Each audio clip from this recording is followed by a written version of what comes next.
Bonjour, bienvenue pour cette nouvelle vidéo. Donc je sais que bon, je vais pas la laisser longtemps, hein, mais j'ai mis la petite sirène pour vous parler d'un sujet d'actualité qui est le survivalisme. Voilà. Imaginez, alors ce n'est qu'une hypothèse, mais on arrive à une période de chaos. Voilà. Donc quel- quelles, quelles sont selon moi par exemple, mes méthodes de préparation, enfin mes méthodes, mes petites préparations pour justement comment dire, survivre à un éventuel chaos. Voilà, donc j'en ai plusieurs, hein. J'ai fait quelques petits trucs selon mon budget et je vais vous en faire part aujourd'hui. Voilà. Hop. Voilà, c'était montage toute pièce, hein, m'en voulez pas, c'était pour le petit fun de la vidéo. Avec ma petite casquette Modern Warfare 3 hein, qui m'avait été offerte, je la mets jamais parce que bon, c'est vrai que j'ai pas spécialement envie de me balader avec, mais voilà, je la garde en collection, comme ça, voilà, ça fait partie de mes petites collections par rapport à un jeu. Voilà, bref. Donc, je voulais vous parler aujourd'hui donc de mes trucs de survie, ce que j'avais prévu pour la survie. Donc, je vais commencer. Donc, pour moi, ce qu'il y a de plus important, hein, il faut savoir que avec l'eau, le plus important, c'est le feu. Et alors j'en ai une de plus gros format, hein, mais comment dire, je vous montre déjà celle-là, c'est une loupe. Voilà, une loupe. Pourquoi une loupe? En cas de comment dire de pénurie, par exemple, au niveau du gaz, au niveau d'électricité, il va falloir faire du feu. Et qui dit faire du feu dit une loupe, tout simplement. Donc après c'est pas bien compliqué, il suffit de le mettre à distance et tout ça, et, sur des petits morceaux de bois, des copeaux de bois même, hein, qu'on aura préalablement émincé à l'aide d'un couteau. Voilà, d'ailleurs j'ai un couteau, bon j'ai pas sorti mon attirail de survie, j'ai pas tout ramené non plus, hein, mais voilà j'ai un couteau Kabar.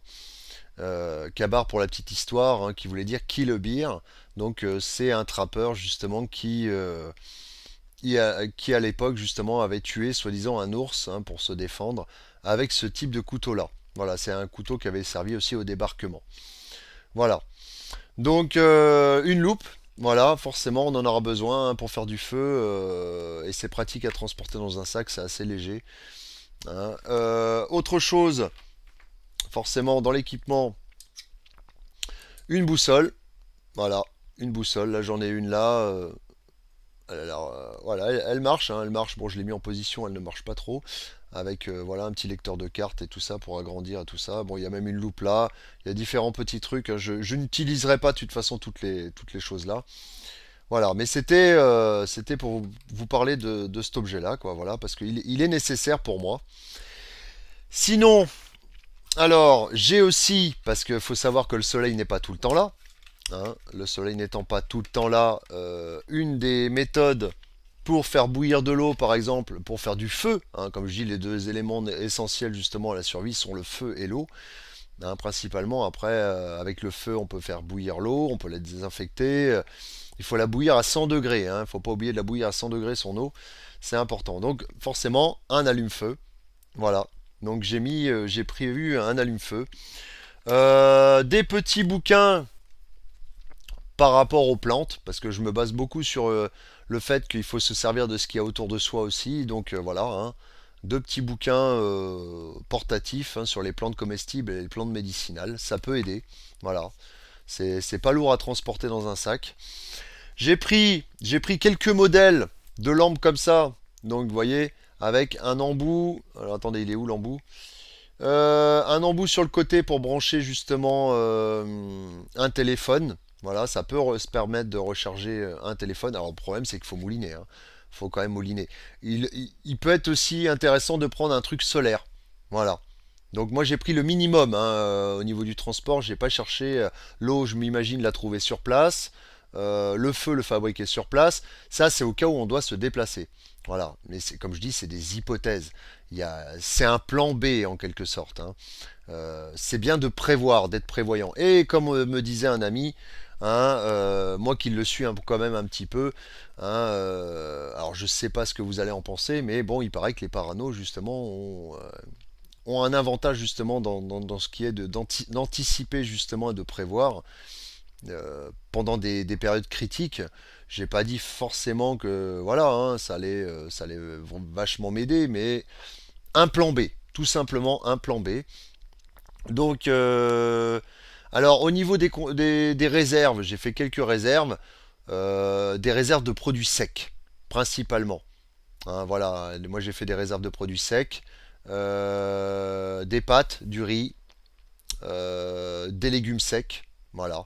Hein, ça peut être des lentilles, des haricots rouges, des petites choses comme ça que j'ai fait. J'ai calculé ma ration à peu près pour moi en autonomie. Après, forcément, je risque de partager parce que avec des personnes très proches. Parce que j'anticipe aussi pour des personnes très proches. Hein, au cas où il y aurait, de toute façon, il faut être plusieurs. Dans ce cas de figure, il faut toujours être plusieurs. Hein, avec des personnes de confiance, ça sert à rien de s'isoler. Ah ouais, peut-être qu'à s'isoler, on aura moins de fardeau entre guillemets. Il va y avoir des effets positifs. Hein, on va pouvoir aller où on veut, faire ce qu'on veut, être sur. Ouais, mais le problème, c'est qu'à un moment donné, à trop compter sur soi, on est quand même un être sociable et qui avons besoin de l'aide des autres. Et dans une période comme ça, il faut aussi se soutenir les uns les autres, voire prévoir un peu plus. Hein. Moi, je prévu un peu plus que ce qu'il me fallait parce que j'ai pensé, ça peut être à des voisins, à des amis, à de la famille, voilà, pour leur venir en aide aussi. Ah, j'oubliais une trousse de secours, j'en ai pas particulièrement là, mais c'est vrai que c'est une petite boîte de trousse de secours, ça peut être intéressante aussi en cas de chaos entre guillemets. Donc voilà. J'ai prévu une corde, ça peut toujours servir, hein, une corde comme ça, bon, voilà, ça peut faire, comment dire, permettre de dresser un camp, voilà, des petites choses comme ça, en utilisant du bois. Une scie, je l'ai pas, elle est dans mon sac, mais une petite scie, voilà, petite scie pour couper aussi des branches de bois, voilà. Mais c'est vraiment des petites choses avec un petit budget. J'ai pas été, moi j'ai été au plus efficace. Je partais d'un embranchement de ce qui, comment dire, ce qui avait le minimum de poids et le maximum d'efficacité dans différents sens, quoi. Voilà, on va dire ça comme ça. Pour la filtration de l'eau, il y avait une technique hein, dont m'avait parlé une militaire justement qui consistait à mettre du charbon dans une bouteille. Vous savez, vous coupez une bouteille d'eau, comme celle-là, par exemple. Vous la coupez, tac, ici. Vous la retournez, vous la mettez dedans, vous mettez une chaussette, comment dire, des graviers tout fins, des graviers plus gros, du charbon et des graviers encore plus gros. Et le charbon ferait office de filtration. Première filtration. Ne pas boire forcément l'eau à ce moment-là. La faire bouillir à 100 degrés, hein, donc quand les bulles sont à la surface. Et voilà pour la petite info. Donc sinon, bah, j'ai prévu une arme de défense. Hein. J'aime pas trop le mot arme parce que je suis quand même quelqu'un de pacifique. Hein. Même prévoyant certes, hein, un petit peu prévoyant, mais voilà, j'ai prévu une arme qui peut avoir multiples usages. Hein. Vous savez, je ne sais pas si vous avez quelqu'un qui est en face de vous qui est extrêmement agressif, il faut au moins avoir un effet dissuasif. Je n'imagine pas que ça aille au-delà, je ne veux pas l'imaginer, parce que voilà, je suis quand même quelqu'un de pacifique. Mais c'est sûr que s'il en va de notre propre vie, ben là, je sais pas. Je préfère même pas y penser à vous dire. Donc voilà, donc alors j'ai pris des briquets, ouais, bon c'est au cas où le campement est humide et tout ça, j'ai prévu quelques briquets, mais bon, le mieux c'est l'allume-feu et la loupe, hein, on va dire, c'est là que ça va durer le plus longtemps. Une machette aussi, il est intéressant de prendre une machette pour défricher, faire abattir un camp et tout ça, il peut y avoir des choses intéressantes par là. De l'eau, mais de l'eau de base, ça c'est à la limite quand on reste dans sa maison. De l'eau, comme je vous ai dit, les féculents, toutes ces choses de produits secs, ça peut être intéressant quand on reste à la maison, mais si on est en mouvement, va falloir limiter quoi. On va pas se trimballer avec nos packs d'eau et tout ça. Donc voilà. Donc voilà, c'était une petite vidéo entre guillemets humour un peu, hein, post-apocalyptique. Voilà, j'ai mis la tenue adéquate, camouflage et compagnie, avec la petite casquette qui va bien. Mais bon, j'espère pas en arriver là, hein, entre nous. Voilà, c'est un petit délire, un petit trip.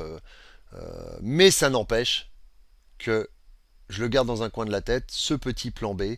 C'est du matériel qui coûte peu cher en investissement et qui permet, au cas où on en arriverait là, de pouvoir justement anticiper et créer enfin y voir, quoi, pouvoir tracer, ne pas se laisser surprendre. C'est bien d'anticiper un peu. Il n'y a rien de mal à anticiper un peu. Bon, je vois, il y en a, ils vont dans les extrêmes à construire des blocos, des machins, je sais plus comment on appelle ça, des coffres forts, là, anti-nucléaires, là, je sais même plus comment ça s'appelle, voilà, enfin, des abris anti-aériens ou anti-nucléaires, je sais plus quoi. Bon, là, ça va vraiment dans l'extrême, hein, avec des rations pour un an. Bon, il y a un juste milieu à avoir. On peut prévoir un petit peu de matériel sans pour autant aller dans les extrêmes, quoi. Voilà. Donc c'était ma petite vidéo. Je crois que j'ai fait à peu près le tour. Ouais. Voilà. Bon bah je vous laisse là et je vous dis à bientôt pour une prochaine vidéo. Au revoir.